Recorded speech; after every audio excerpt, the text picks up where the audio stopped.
Sir, yung sa issue naman po ng house arrest, kasi yung camp din po ni Pastor Apollo Viborer are floating the idea na kung hindi nga ma-resolve yung custody transfer, house arrest.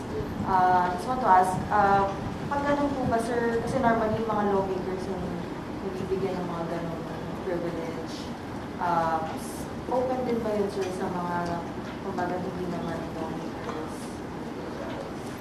yung house arrest? That's under the court's jurisdiction, discretion.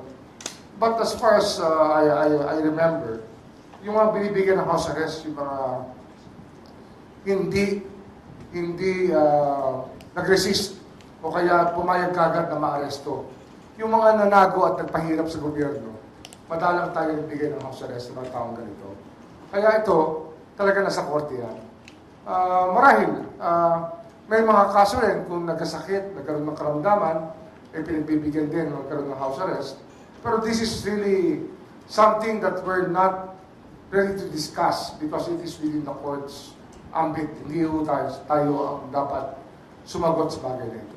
Sir, what about yung pagtatakip ng mukha sa kanyang, yung pinasend daw siya ng PNP, and even yung kanyang mugshot, parang may difference daw kasi sa pagtrato ng mga suspect, kumbaga doon sa mga ordinary. Exactly what we said. Hindi dapat gano'n na nangyari. Sinabi nga namin dati yun. Dapat yan, fair is fair. Nilagay mo nga sa wanted poster, hindi mo ilalagay sa, hindi mo naman ilalabas na talagang nahuli mo, ipapakita yung mukha. Dapat pinakita yung mukha. So people will believe na nahuli na talaga. Baka mamaya, kung anong katawan lang ang nilagay ito, tapos tinakpan na, tapos sasabihin mo, yun na yung nahuli. And fair is fair.